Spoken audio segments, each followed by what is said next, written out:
Hey guys, welcome back to Outside the Box with Lala. How are you guys doing? So I have another special for you guys. Some of my guest speakers did not agree with the title, which was called Black on Black Crime. They believe that it should be called Crime in the Black Community. Listen, my guest speakers really educated me on this topic. And I cannot wait until you guys hear what they have to say. Black Lives Matter is a movement that we all agree on. And we all agree that anyone that takes a black person's life should be accountable for it. Hey guys, this video is a little bit graphic. Make sure there's no children around. Welcome back to Outside the Box with Lala. Make sure you have a piece of paper and a pen because they will definitely educate you on the culture, the history, and their point of view. Welcome back. As far as the Black Lives Matter, should it be held at the same standard as what a white male feels a black person? I feel as though it should. I feel like when it's black on black crime and in our community, that it's kind of accepted. Because like they said, it's a no snitching rule. You live by a certain code, and it's like that. But I feel like when a black person gets killed, why are we not rallying the way we are rallying when a white person kills a black person? You hear what I'm saying? I feel like there needs to be more speech about it. This thing called no snitching. Mm-hmm. So how do that work when we talking about holding somebody accountable?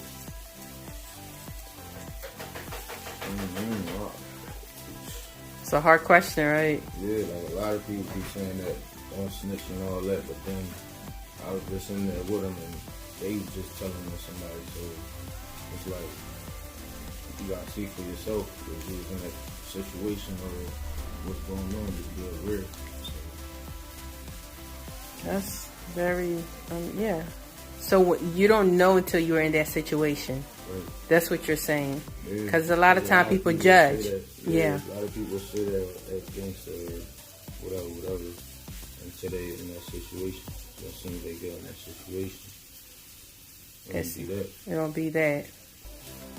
How about these children who the no snitching rule? And like, that's, yeah. Because I'm keeping it out. I don't get them little snitching thing. I don't do the little snitching thing. But it's some people that out there that's not even built to keep their mouth closed. There's some people that's not built for that type of... Yeah, because we're human. No human being would actually keep a secret. Yeah, like everybody ain't the same. Everybody not built the same. So when it come down to that situation, some people don't have the same brain. Mm-hmm. Okay, and like I said, when it comes down to cop and they kill black people, you think they want to kill you? No, they don't want to kill you.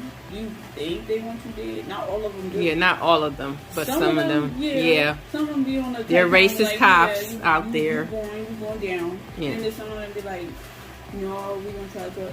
But it's not always cop. Because at the same time, all these people out here dying, you going to the cops did it? You can't say the cops did it because they the ones who talk out call.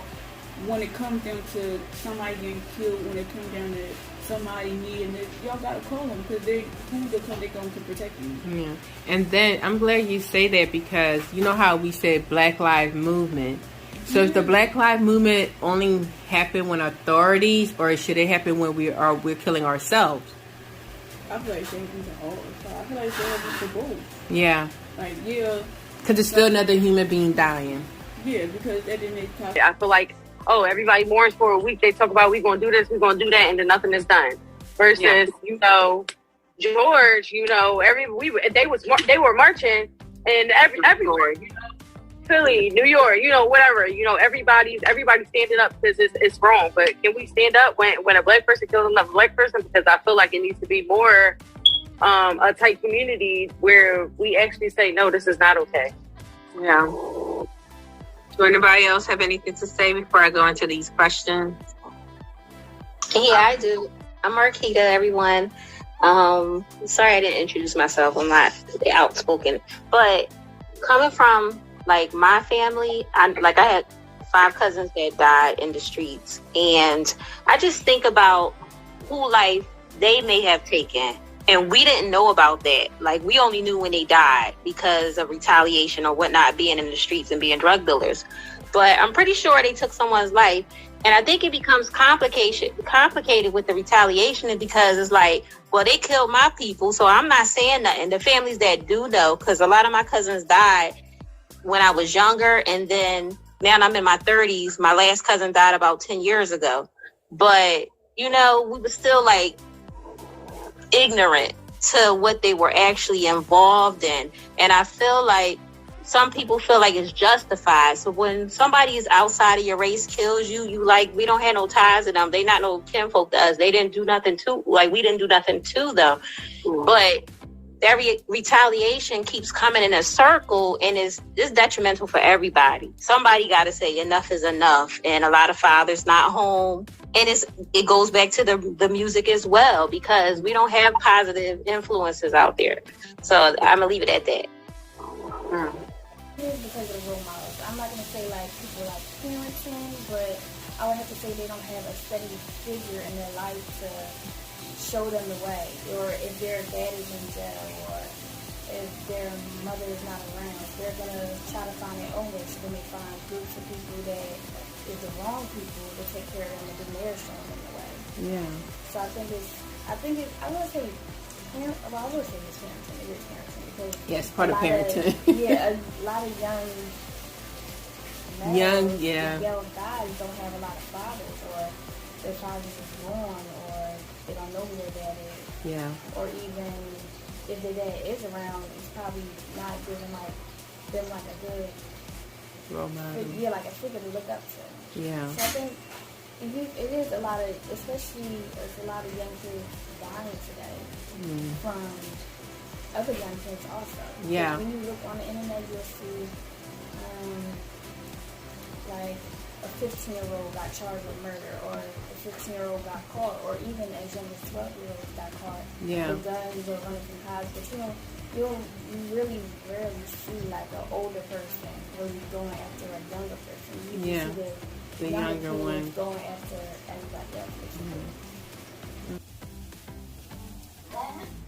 But to be honest with you, like, I be feeling a lot of people where they be coming from. Like, as in how they grown up. They could have grown up with all their cousins and anything. Bad stuff was happening to them, or they ain't had a mom or dad at all. And then they just find their ways to get what they want. Yeah. A lot of things the young people want is what they see. Like the flashy cars and you gonna want to see that, like in the clothes. You want to change, So nice sneakers, clothes, anything. So it's like you gotta get it when you can, kind of attitude. Yeah, like what I said, it's 1,000 ways. It's 1,000 ways to get it good. It's a couple ways to get it bad. Okay. For the kids also, the ones that's coming up for the future or whatever, because they don't have no guidance or somebody be around them, and a lot of the fathers are locked up, so it leave a lot of pressure on the women. True. Can I just say something to Marquita's point with the music and not having positive role models? The ones that are doing the positive things are looked at as weak. Will Smith, he got a song, a remix of Jordan Lucas, and he said, I ain't had the custody, just to keep it real. When Will Smith came out, everybody clowned him for being a punk because he didn't curse in his music. Kendrick Lamar, all of these prolific type of rappers, they don't get the same type of buzz as NBA YoungBoy or King Von and none of that. And again, it's sad. We've been twisted as a society to downplay that and to glorify this. Not understanding that the people who look up to this is a real lifestyle for people, that street is a real lifestyle for people, and there are so many people affected by it, but they just see the money, the chains, and the trips and the cars and the women, and think that that's what it's all about. And we just need to change our views on how we look at the things that are influencing our youth. Okay. Yeah. Well, I feel like when it comes to Black Lives Matter, we should also hold our community accountable, because it's still another Black person that died. And even though we know that it's the street code and this and that, we have to come together as a community, because then we're not taken seriously. Definitely hold our own people accountable, because they know right from wrong, and they don't like it when the white man does it to us, so why are we doing it to each other? And we're supposed to be brothers and sisters, and it's just getting out of hand right now. I don't know if it's, so much anger built up in them or what's going on. I feel like we're not sticking together. Yeah. Like the other cultures are. We talk about people killing our people, but we're killing each other. Yeah. Like, this gun violence has to stop. I mean, we're supposed to be sticking together, not, me, I. It's not that. It's us together. Like, when are we all going to come together and be able to be a family again, like how we once were? And it's like, it's no accountability. No accountability, and it's also is no, like, they don't have no care. Like, they're killing kids, mothers. Like, kids and mothers was once off limits. Yeah. Now they don't care. It's whoever gets in the way, whoever's in their way, or they just don't care. And it has to stop. It has to stop. Especially, we will be the first one that will take out our brothers and sisters before anything. And I see it. And me being an African background, I see it. You would take out somebody that looks like me, then you would take out somebody else. Not saying that we should take somebody out, but I feel like if we're screaming Black Lives Matter, we have to scream it when another Black person killed another Black person. Then it's taken seriously. Then the world can see that, wow, like, this is really affecting us. The world right now, white supremacist stuff, they don't take it, because they're like, well, you guys don't say nothing when y'all kill each other. And I hear it consistently. I hear it. It's not a good thing, but they're not wrong, because we want to be biased and say that, it's a street code. This is how we, no.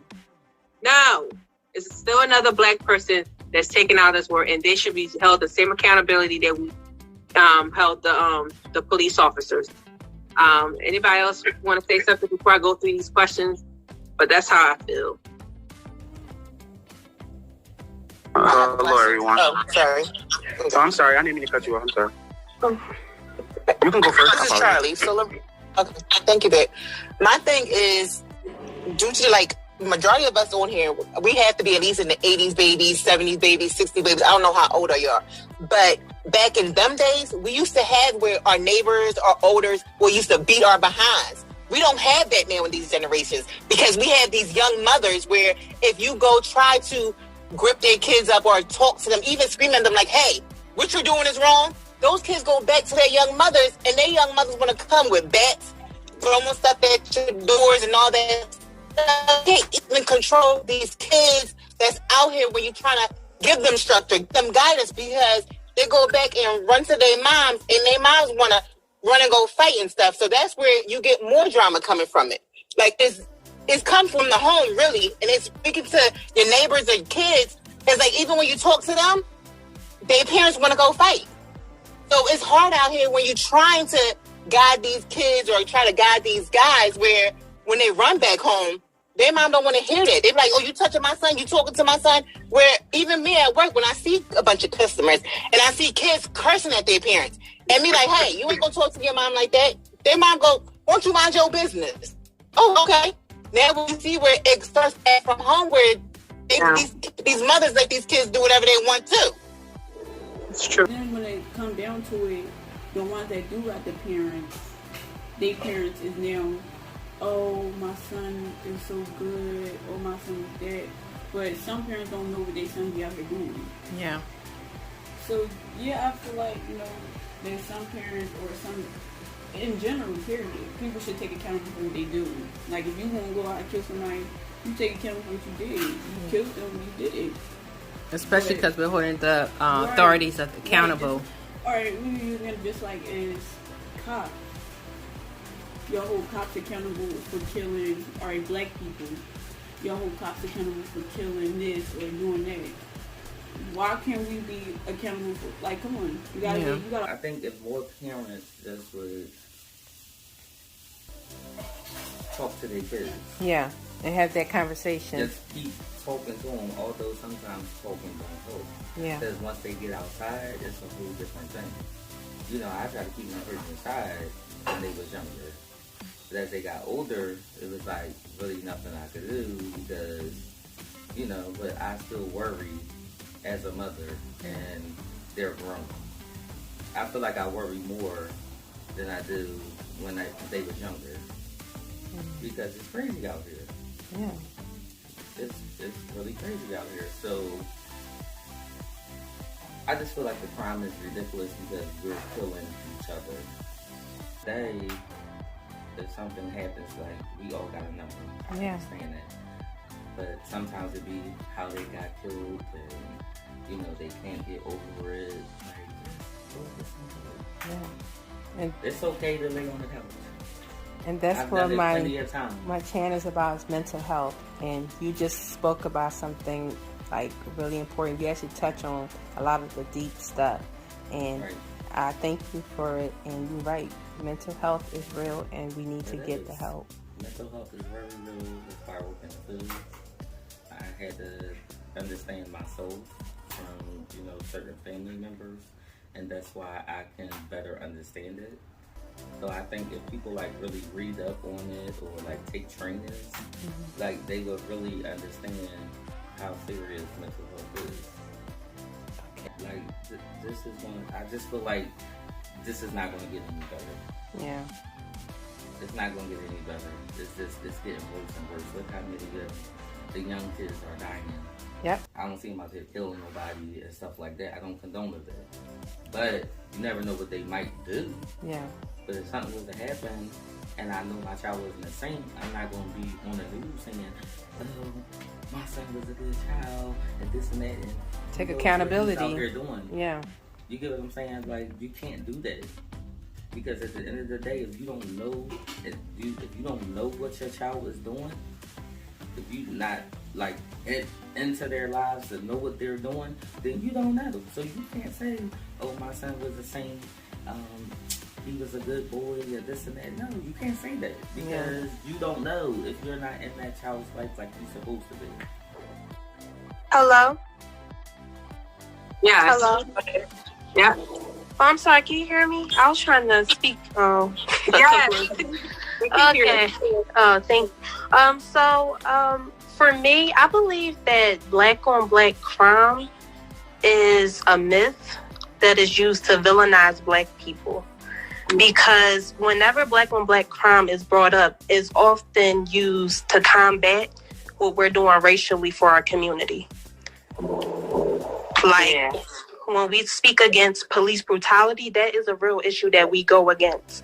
But with black on black crime, it's just like we're basically saying that black crime is different and we're more violent. When white people do, because white people, I've seen a statistic that 80% of violent acts against white people happen against white people, but we don't say that white people don't value their lives or make it different from, regular crime. Like, we just call that crime. But when it comes to black people, it's like it's further villainizing us. And those, the way that we're villainized contribute to the fact that, well, not contribute to the fact, but it contributes to negative stereotypes that keep us incarcerated at higher levels. And it's a lot, it's more nuanced than just saying that black people are bad or we're more violent towards each other. Because even when in the video they was talking about poverty and how gang affiliations happen and stuff like that in the Black communities, and it's causing all this strife and stuff like that. Like it has to do with property. Things actually perspires. Right now, we're in an environment right now with the war going on and everything. Yeah. So it's kind of harder with the situation that's going on when people wearing certain things or how people act or respond in the situation. Yeah. Just like if, with the cops coming up and everything, they feel for their lives as well as we do when we get scared. So if somebody got a hood on in their hands, in their pocket, they don't really know what's going on. They feel for their life because they got family, they're human just like we are. Yeah. So when it comes down to a situation like that, it's only going to get worse because of the fact of this war that's going on with the economy right now, that the government is not even looking out for us, which he should be taking care of home first instead of these other countries and everything. Yeah. So really, we got to look at that too, and then we got to look after our little kids also, the ones that's coming up for the future or whatever, because they don't have no guidance or somebody to be around them, and a lot of the fathers are locked up, so it leaves a lot of pressure on the women. True. Like, that's how I feel. Like, it's more nuanced, I feel. Can I piggyback on that, Aaliyah, what you're saying? Yeah, I'm sorry. I was all over the place, but yeah. No. I'm glad you brought that topic up because I agree with that to some extent. Because here's why. If a white man goes shoot his white wife, more than likely he'll go to jail. But because of the code that we live by in a lot of communities, we don't want to tell or too afraid to tell because of retaliation. So it becomes a circle. It's no wonder all of these murders are happening. Like, it's so many that we have to correlate the code that we have and what we live by. It has an effect. So yeah, white people do, and we know this, they commit crimes just as much as black people. All races do. And when you talked about the gangs, we heard about the Italian gangs, the mafias. They had that going on. They had crime rings going around. That's nothing new, and that's not just to black people. So I get your point right there, Aaliyah. But I will say the code and what we live by and how we glorify that street life, that's what kind of is a double-edged sword, because they sit around and keep killing people or getting killed. Whereas though that white man, he might kill one person and go to jail, or he gonna sit in jail. Like the guy that shot up the schools. Yeah, they gonna sit in jail. But how are we getting justice, and how are we stopping the people that don't get sent to jail? Kill somebody and somebody know that you did it. The cycle is going to repeat because this family is in pain, so they want to retaliate. So then they retaliate. So then once somebody in your family is hurt again, they goes out and retaliate again. So it's like a cycle that people have to learn to forgive. I know it's hard, but they need to learn how to forgive for themselves, because if not, the cycle it's just going to keep going and going and going. The retaliation thing. And I still feel like we're incarcerated at higher rates than white people, even though I think we're the second largest demographic in America and stuff like that. So like we go to jail as well. And even when we talk about police brutality, those police officers don't get as much jail time for killing black people. Like as civilians, we know for sure we're going to go to jail. Especially as a black person. No, I don't think people think twice about that. So yeah, but I agree, like the no snitching code, it isn't productive, but people have to resort to that because they don't feel safe in their own communities. Like if someone basically, I hate to say this, but if the roles were reversed and white people were living in poverty, it's always going to be a crabs in a barrel for resources. So like it's going to impact what you see around you. And that even goes into racial identity. Like, how do we view ourselves? Like, if we go into a white neighborhood, we think, oh, it's classy, or oh, we do this. It's classy, or we don't feel as intimidated by the neighborhood. But when you see a lot of black people or people standing around, or an obvious poor state in the neighborhood, like we're going to feel intimidated by that. So I feel like crime is like the high crime rates is related to poverty, lack of resources. And even with black on black crime, like it's never black people hunting black people saying, oh, well, I don't like this black person. It's normally because they know they either knew the person or like it's just they live in the same vicinity. So it isn't just, like a random act of violence. Well, no, it can be. It can be. I'm sorry. Okay, yes. I'm sorry, I'm going. All right. Okay. After Lamar, I want to start the question, but go ahead, Lamar. Okay, how y'all doing, ladies? How's everyone doing? Good.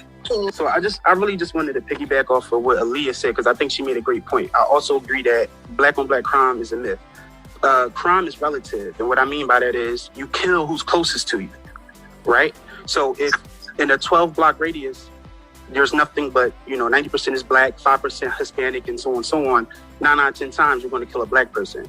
I'm not saying that to say that black people don't need to stop crime against each other, because it is at an alarming rate. But like Aaliyah said, we're the second biggest demographic in the country. So if we live in Philadelphia, right? So although we all know how big Philadelphia is, it's still majority white, not majority black. Yeah. And that's saying a lot, considering that we walk past a lot of black people. We can all name 100 black people and maybe 20 white people. And I also say that to say, like, the crime that we do, it's also a cycle, but we have to understand who started the cycle. You understand what I'm saying? Sometimes when other people mess up dishes, you're left to clean them up. Mm-hmm. And it's not, everything isn't a racial thing. I think we've been suppressed by the white people, by the white man for so long that a lot of the issues literally are just human and people issues. And since we're the ones that have been suppressed for so long, it tends to come out as a color issue. Like white people, we all know they do subtle racial things, like cross the street and when they see a group of black guys, or not that any other race doesn't do it, but you know what I mean? It's alarming that we notice that they do it the most. We all been uncomfortable in a room full of white people, and maybe the way, I know women go through it more. Your hairstyle, you know what I mean? It stands out more because it's not the same as theirs. It's not their normal. You understand what I'm saying? So I just wanted to touch on that. But yes, I do think black on black crime is a myth completely. It's all about who you're around. You know what I mean? If you're the richest person around, everyone else is poor, there's majorities more, you know what I mean, poor people. But it's the same. I just think the same goes for race as well. Yeah. Oh my goodness. We gotta do it. Very good.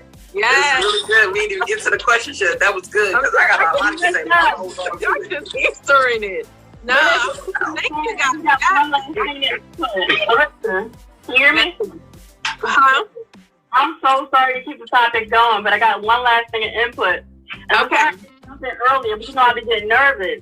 So just to point to Lamar's point, and also the young lady before him, I completely agree. There was also not to say black on black crime isn't an issue. I think it's more so gun violence, and it's more so crimes of survival.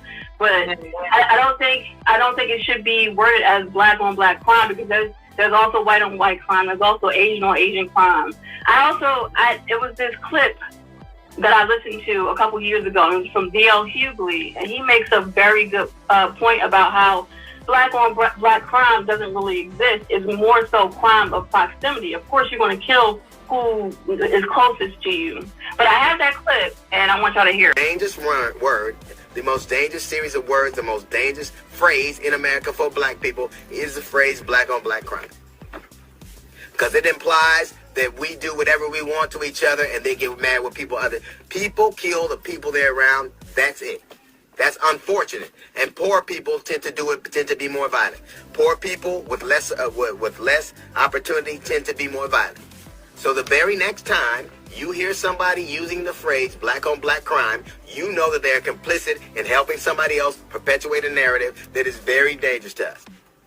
That narrative is responsible for more people dying, or for the excuse of more people dying and getting away with it, than almost any other. This report out today confirms what it is. People kill the people they're around, the people they live next to, the people they live with, the people they're around. You hear some athletes going, more black people have done something to me than anybody else because you live around them. Please stop with the narrative that there is a such notion as black on black crime unless you're prepared to say that there's white on white crime. When that man went crazy and shot all those people in Vegas, they would never call it that. When that man went crazy in Aurora, killed all those 19 people in Aurora, Colorado, they would never call it that. When those 9 bikers went crazy in Texas and shot each other up, they never call it that. People kill the people who are like them and the people that they're around. Black on black crime is a figment of your imagination. It is a story that you perpetuate to excuse whatever they do to us. Vilify ourselves like it doesn't happen in other communities. And then I also looked up an article right before this meeting, and it speaks to the statistics that the other young lady was talking about.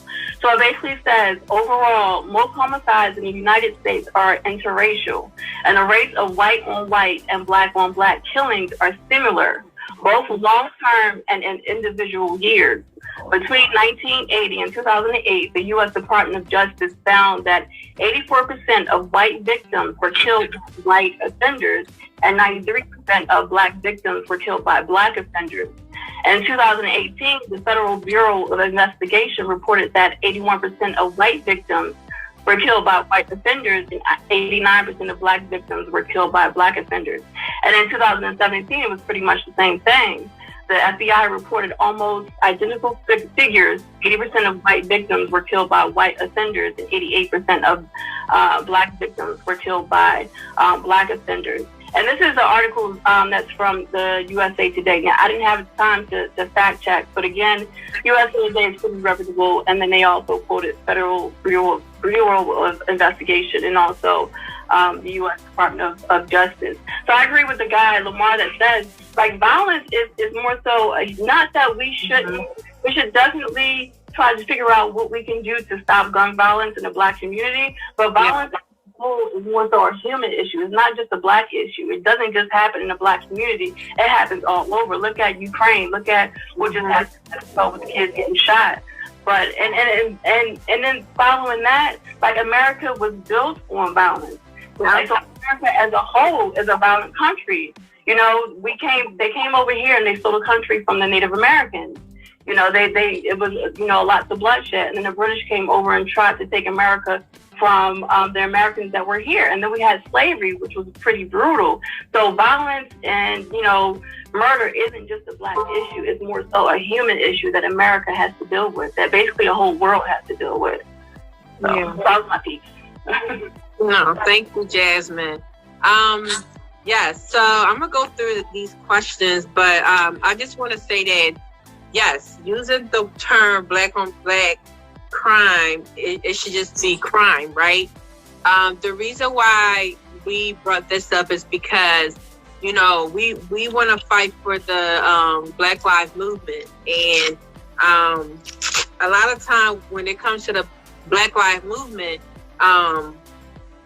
we have different terms in our community that's stating like the no snitching or don't tell or this and that. I'm thinking that it shouldn't be existed, because crime is crime. If you see somebody do a crime, I think that it is our obligation to say something, you know, and that's where, you know, when it comes to the black community, because a lot of times we know we're oppressed. We know poverty happened. We know that, you know, we're the ones that look it down upon. Anybody that kills us, anybody that kills another human being in general should be held accountable. And we brought up this because in our community, we know it's a lot of, like, our, you know, community killing each other, especially in the city of Philadelphia. And I feel like a lot of us, I'm not telling nobody to snitch or anything, but we need to take a stand. If we're going to scream when authorities did it and they kill us, then we need to take a stand. And that's why we wanted to bring this topic up. Because should we still hold the same standard when it comes to the white people killing us, or the officers, the blue lives, you know, killing us? Should we still hold the same standard as we hold when our own people that look like us kill us? You know? But I'm going to go into the questions, and I thank you guys because y'all doing good. You actually answered some of the questions. So I was going to say, we probably answered some of the questions already. Yeah, so what caused black on black crime in our community? I think, Jasmine, you answered that. But do anybody else have anything to say? What caused black on black crime in our community? Is it just because we're close neighbors to one another and it's just an easier target, or what caused it? I know to me it's jealousy, envy. I don't know if you guys know the term, but most of the time when somebody make it out of the hood, they say don't go back to the hood because it's a possibility that they might not make it out the hood. But do anybody want to answer that? Because so you can go first. Okay, thank you. So again, like we said earlier, you got to get to the root of the problem. I think we should do a topic on this. If y'all guys have Netflix, I need y'all to go watch this documentary called Who We Are. And it talks about how strategically in certain states, they made it so that black people couldn't own property, couldn't own anything. So that forced us to be groups in these proximities that we're talking about, where it's even so much as planting trees in our neighborhood for shade, which raises the electric bill, which we don't have the resources, the proper markets, things that we find in the white neighborhoods where we say, oh, it's the white neighborhoods, it looks good. So we're stuck. We're in this bubble. That's where it starts from. And then as we get older, the generational poverty, and then it might be some who do make it in again. What you going back to the hood for? Because you ain't going to make it out. A lot of people will then turn on each other. And I remember back in the day, they used to fight and kill a lot over territory. You remember that used to be a real big thing. Like, oh no, this is my block, this is my corner. And I don't even understand how you can say that. You don't own the damn thing on that block, but you up here killing for it. And that's the white man's neighborhood. That's the bank. The bank own that. You don't own nothing, but you up here killing your brother for it. It doesn't make sense. And it's old heads that be the ones that be on the corner. They be the ones that be out there on the corner. They be the ones, like, instead of telling the kids, like, how about y'all go to school? How about y'all go do this? I don't want y'all here doing that. Instead, y'all got them to come stand on the corner with y'all. Y'all allow them to sell this with y'all and sell that with y'all. And then y'all be the ones to turn around to them to go shoot. Why? It's because they ain't got no brain. Why? It's because they look up to y'all. So anything they look up to, they're gonna do. Yeah. So if you out here being a killer and you got somebody that's young looking up to you, they're gonna want to be a killer. Yeah. Instead of telling them that's not what we're supposed to do, telling them this is not, it's not our job. They're like, this is not a job for us to teach y'all how to kill people and sell drugs. It's our job to teach you. It's so many different factors into why now. I had to put my brain to filter thing because I was about to say something real slick. Now, I really feel like that this generation is just real soft. Nothing, it doesn't make you hard or tough to just go and kill somebody.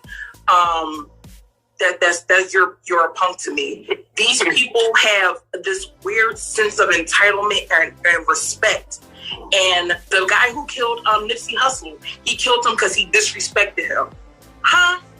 You gonna get disrespected every single day of your life. So that means I got the right to go around just killing people. Do you know the amount of people who will be dead if I killed everybody who disrespected me? It wouldn't be nobody. You gonna get it at work. You gonna get it in your family. You gonna get it in your friends. You gonna get it at school. You gonna get it out in the world with society and the cops and everything else. Learn how to deal with your own emotions and learn how to better yourself. And another thing, I'm sorry I said that. I know I had a lot. We do it for, again, money and poverty. And I understand the thing is, I don't want to work for the man. I don't either. This is why I do what I do. However, if you continue to do these things and now you're going to get locked up. Now you're in the prison working for pennies on the dollar. Make it make sense. You're still working for the man at the end of the day for less money than what you would have if you was out. They have us so brainwashed and got us stirring our own mess, and we in a bubble and we don't need to see it. We have to broaden our horizons. Slave mentality. Anybody else have anything to say? Yeah, I just have a little something to say. Basically, I just want to piggyback off of Crystal and what she said, because everything she said makes perfect sense. But there's just two words that I've been relearning recently, and it's perspective and accountability. Right? So I'm only 26. I'll be 27 this year, right? But I grew up in an era where I had to have my ass on that porch by the time that street light came on. I was raised by my great-grandmother and my mother, but also my uncle and my grandfather. So I come from strong Black people and people that taught me traditions and values and morals. And like Crystal said, there's people fighting for a curb and a street sign, and you not one person in your generation of family ever owned anything on any of these blocks in Philadelphia. You know what I mean? Philadelphia comes from, it's a place of honor, believe it or not. This was the first place that they dropped the slaves off in North America. You know what I mean? Philadelphia, you can go down Penn's Landing and there's a mural right there to let you know the slaves that came here. So I say that to say we're really not getting anywhere. And I'm not just going to fault this generation, though, because in order to teach, you have to what? You have to learn. Yeah. You understand what I'm saying? So my mother had to learn from her mother and so on and so on. So it's those that come before us. And you also can't fault them, because you can teach a child up to the age of 21. But once they step off the porch and leave the nest, they become their own adult, their own person, their own human. And from that point on, you have to make choices and decisions that not only affect their lives, but the lives of others. And I think a lot of people in my generation and younger generation haven't been taught the value of love and self-love, and it's okay to be yourself, and it's okay to treat people with respect, like Crystal said, and that Black people have no obligation to the block we grew up on. Because guess what? Taxes going to be paid when you die, and taxes going to be paid when you live, because people been paying them before you was born. So in the end of this, none of this matters. But there's a cycle of hurt. You understand what I'm saying? I know by the time I graduated high school, I lost 6 friends. You know what I mean? And I'm not the only person in the city that can attest to that. We all have lost someone that we love. So it's like, okay, we're in a cycle that we haven't started. We know who started it. We don't have to say it. We know who started it. But it's about how we're going to change it and move forward. How long we going to stay in chains? People say slavery ended, you know what I mean, in 1800s or whatever. No, slavery's still going on today. We ain't broke the chains yet. We ain't even broke the chains. But like I said, accountability and perspective is very important, because such and such kills such and such from down the street. And like I think Marquita said earlier, I'm sorry if I didn't say your name correctly, the cycle can't stop if you ain't started. How can you stop a cycle you didn't start? So we have to get to the root of the problem. And the root of the problem is it's not enough love, it's not enough correct teachings. And like you said, this generation is soft, but I can't even, it's hard to fault people that don't know that you're at fault. You understand what I'm saying? We're fighting against a system, and I'm sorry, I don't mean to be so long-winded, but we're fighting against a system that hasn't been against us. You know what I mean? Like from the beginning, it's been against us. What's cops? Cops were nothing but slave catchers, and they just changed the name to cops. Come on now. So you know what I mean? You know what I mean? You understand what I'm saying? They just switched the name from slave catchers to cops and judges. That's all. So not only am I fighting my neighbor down the street that don't got no resources like me, I'm sorry, I think it was Crystal or somebody even said it, but we fighting for limited resources. I'm fighting against the system, and I'm fighting against people that look like me. I'm fighting a three struggle, a daily struggle every day, 3 different struggles.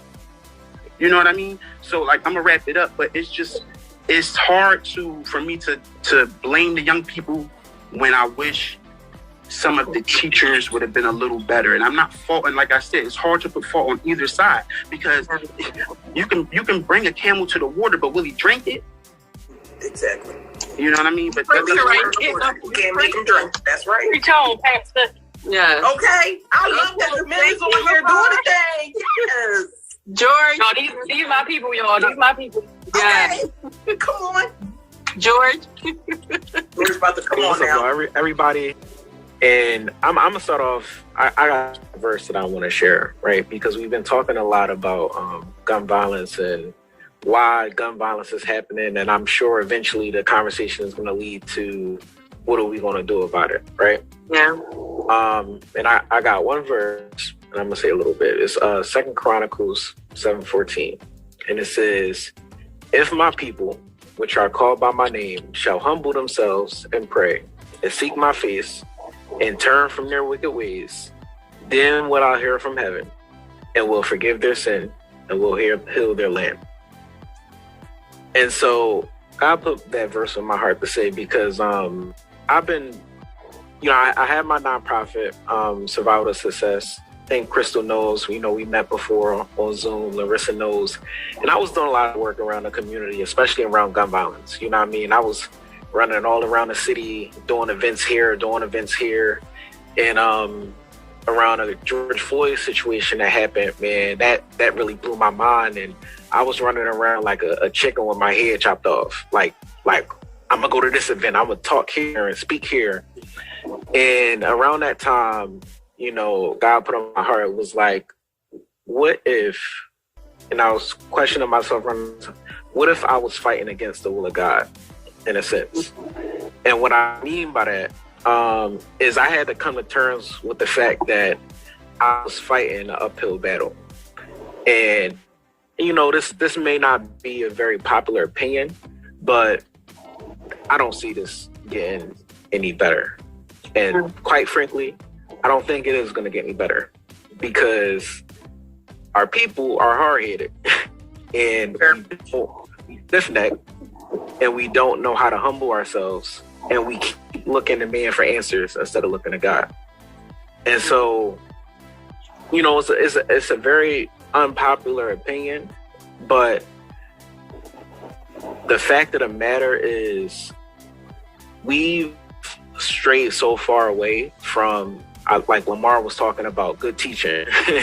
We strayed so far away from morals. We strayed so far away from the commandments. We strayed so far away from God. And the only